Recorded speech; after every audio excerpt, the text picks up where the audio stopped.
Part 4, Eco 501 Managing Economics, Week 3. In this part, we will look at how to read a graph. So let's get to the share screen first.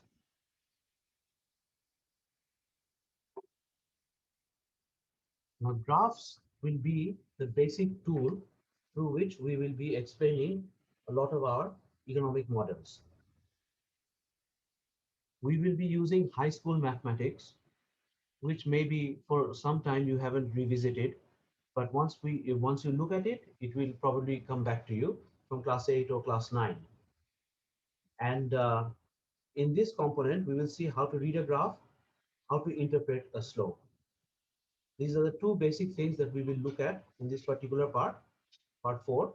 And then please feel free to ask me questions during the consultation time. What is a graph? A graph is nothing but a two-dimensional expression of a relationship between two variables. When we say two dimensions, that means we're looking at one dimension which is horizontal. The word horizontal comes from the word horizon. So when we look at a horizon, we are looking at something flat. And our eyes, through evolution, has been trained looking from left to right. Looking from left to right has been defined as a positive looking. If we look from right to left, that will be defined as negative. The second dimension of a graph is the vertical axis. The vertical axis comes from the word vertex, which means the top point. So when we are looking at a graph on the vertical axis, we are trained to look at a positive movement as from bottom towards up. Anything in the opposite direction from up towards bottom is defined as a negative movement on the vertical axis. And by definition, the x-axis is the horizontal axis, just like we said right now. If we move from left to right horizontally, if we move from right to left, that is defined as a negative relationship. The y-axis, as we just said, is the vertical axis. Any movement from bottom to up is a positive movement. Any movement from up to bottom is a negative movement. What is the origin? The origin is the point of reference from which we measure a particular point in a graph. This, by definition, is always termed as 0, 0, like over here. A coordinate is defined as the particular location of a particular point. Since we have a two-dimensional graph, the coordinate will have two components in it, which is closed by a parenthesis or a bracket. The first number that we see is the x-axis, the horizontal coordinate. The second number we see is the y-axis, the vertical coordinate. And we have four quadrants. What do we have in this quadrant? In this quadrant, the first quadrant, we have x is always positive because it's a left to right movement. Y is always positive because it's a bottom to up movement. So all components within all points in this first quadrant are positive, positive. For example, two movements to the horizontal axis, 3 units movements up to the vertical axis, and we get the coordinate 2 by 3. The second quadrant, the top left quadrant, here we are moving to the left of the origin on the horizontal axis. So all values of x will be negative. But we are keeping from bottom to up on the vertical axis in the second quadrant. So all values of the y-axis will be positive. -3, 1. What does that mean? From the origin, we have moved 3 units to the left on the horizontal axis and 1 unit up on the vertical axis. Similarly, quadrant number 3 has both variables as negative. Why? Because we are moving to the left from the horizontal axis. We're moving down from the vertical axis at the origin. And what is the fourth quadrant? The fourth quadrant is positive movements for X, negative movements for Y. There's no point over here, but from high school mathematics, we know that all components on the first quadrant are positive, positive, positive for X, positive for Y. All points in the second quadrant are negative, positive, negative for X, positive for Y. All points on the third quadrant are negative, negative. Negative for X, negative for Y. And on the fourth quadrant, we have positive, negative. Positive for X, negative for Y. Now, in table 2.1, we have a little example of how to plot a graph. We have DVDs on the left column, we have CDs on the right column. Since we have only two columns and two goods, so we can plot this information in a two-dimensional graph that has an x-axis on the horizontal side and a y-axis on the vertical side. Now, the first thing is that the budget of Michelle in this particular opportunity set is fixed. Why? Because this is the environment that Michelle finds herself in. Scarcity, the foundation of economics that we discussed in the last week, determines that something must be fixed. This fixed is the budget. Based on this fixed budget, Michelle will make a choice. So, if Michelle decides to buy only DVDs, given her budget, she can buy only six.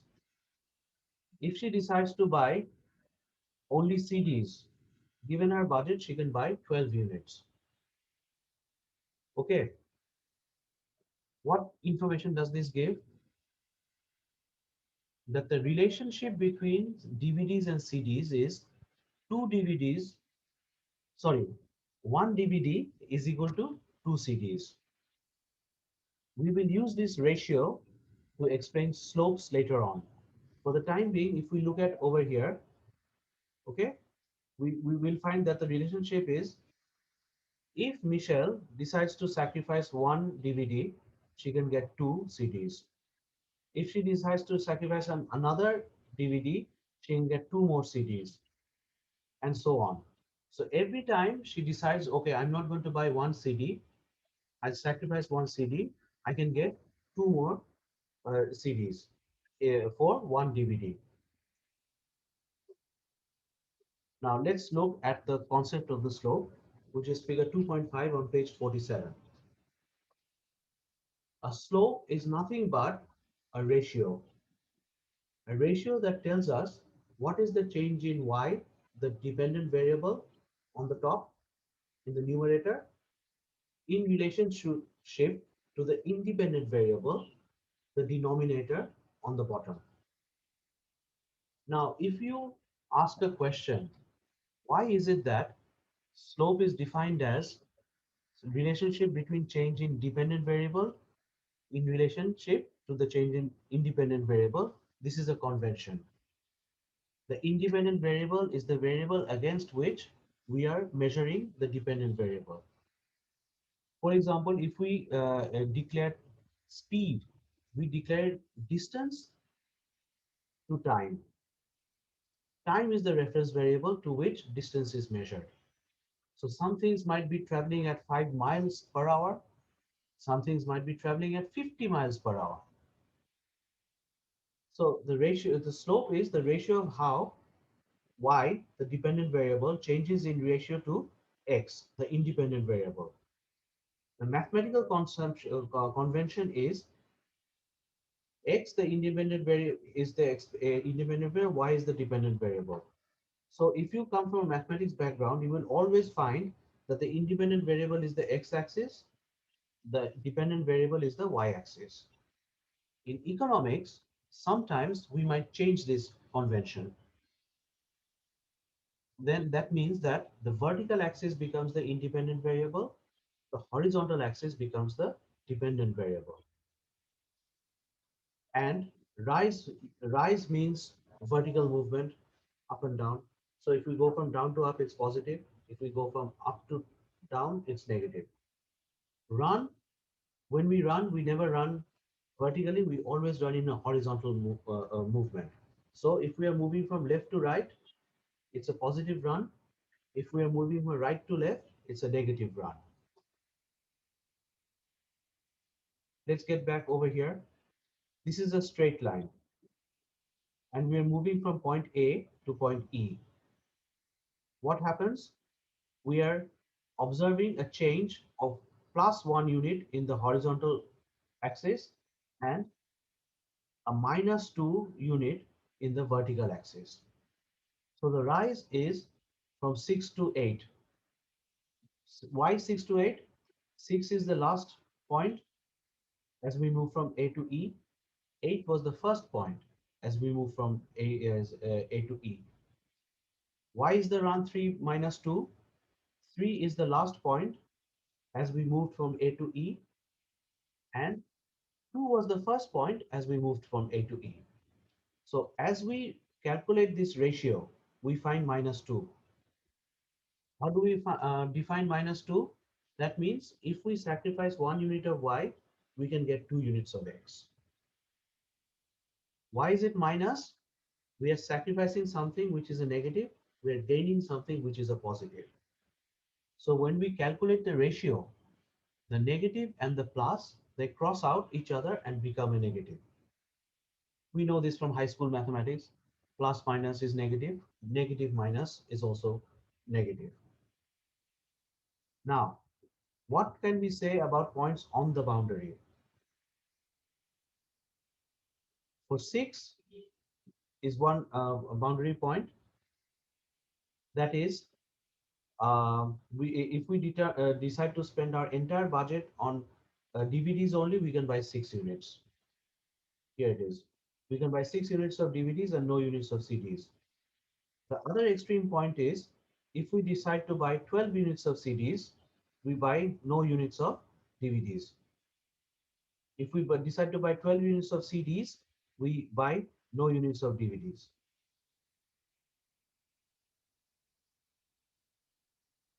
Now, this is something that we need to read very carefully. Graphs can be used to show the relationship between two variables, x and y. X independent, y dependent for the time being. Later on, we may change.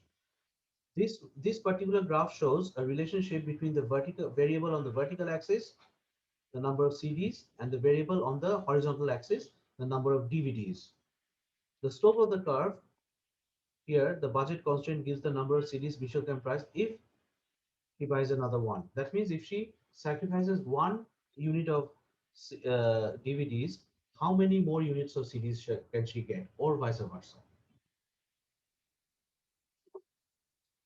Now, from here we know, we can see, look at this. This is a positive graph. Why is this a positive graph? As x is increasing, y is also increasing. As we move from this point to this point, x is increasing from 4 to 2. Sorry, y is increasing from 4 to 2, x is increasing from 3 to 1. So the slope is 1. Why is it 0 here? No matter how x is increasing, there is no change in y.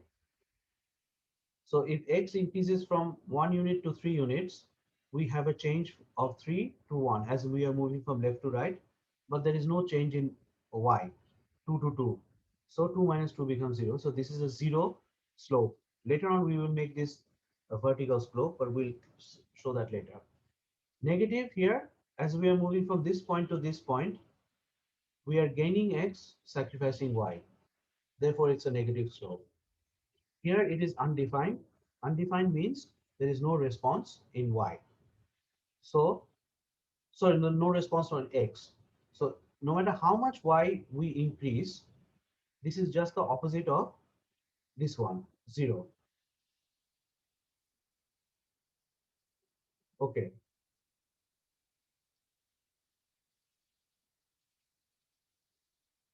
From high school mathematics, we know that the slope of a straight line is the same no matter from which point to another point we move. But if the slope If the graph is a curve like this, the slope will differ. Why? The slope is actually the inclination. How much is it tilted towards a particular axis? So at point E over here, you see that the rise and the run, rise is change in Y because it's the vertical movement. Run is the change in X because it's the horizontal movement. Over here, we have -1. Then as we come to A, we see that it has become more steep. If we draw a line here, then the rise becomes -2. So the straight line slope is same at all points. Curved line slope changes from point to point. And curvature, which is also another name for slope, changes along a point because it is no longer a straight line. Why and how does this graph show a trade-off? If we want more of X, we sacrifice some amount of Y. If we want more of Y, we sacrifice some amount of X. Okay, and then this is an example that we are going to look at in the consultation time at 6:30 today. That is that panel A over here shows two things. On the x-axis, we have guns, which are military goods. On the y-axis, we have butter, which are civilian goods. A society has to make a choice. Do we want more butter or do we want more guns? This is an example presented by Paul A. Samuelson, the second recipient and the first US recipient of the Nobel Prize in Economics in 1970. And this example stuck with economics. So we stop share now. So this is the end of part 4, where we looked at how to read a graph. In part 5, which is actually topic 4, we will look at some basic concepts of opportunity sets and trade-offs. Till then, bye.